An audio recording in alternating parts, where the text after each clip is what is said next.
ఒక వ్యక్తిగా వస్తారు, రాజులా జీవితం గడుపుతారని ప్రవక్త మహనీయ రసూలుల్లా సల్లల్లాహు అలైహి వసల్లం వారు ఈ విషయాన్ని తెలియజేశారు. విన్నారుగా, యేసుక్రీస్తు రెండో రాకడ వస్తాడట. కానీ వచ్చేది ఎలా? దైవంగా కాదు, కనీసం ప్రవక్తగా కూడా కాదు, ఒక అనుచరగణంలోని వ్యక్తిగా మాత్రమే వచ్చి ఒక రాజ్యాన్ని ఏలుకుంటాడని చెప్పేసి చెప్తా ఉన్నారు. మరి బైబిల్ ఇలాగే చెప్తుందా? లేదు. చూడండి, ఇదిగో త్వరగా వచ్చుచున్నాను, వాని క్రియ చొప్పున ప్రతి వానికి ఇచ్చుటకు నేను సిద్ధపరిచిన జీతము నా యొద్ద ఉన్నది.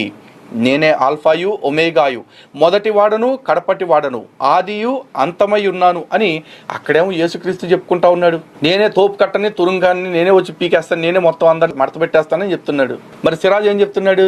అబే ఏం లేదండి, వస్తాడేమో కానీ వచ్చినా కూడా ఎట్టేస్తాడు, సిలువను ఎరగొడతాడు, పంది మాంసం తినే వాళ్ళని ఎరగొడతాడు, దేవుడిగా కాదు, కనీసం ప్రవక్తగా కూడా కాదు, కేవలం ఆ మహమ్మద్ ప్రవక్త గారికి ఉన్న అనేక మంది అనుచరగణం ఎవరైతే ఉంటారో, లేదా వాళ్ళ దేవుడికి ఉన్న అనేక మంది అనుచరగణం ఎవరైతే ఉంటారో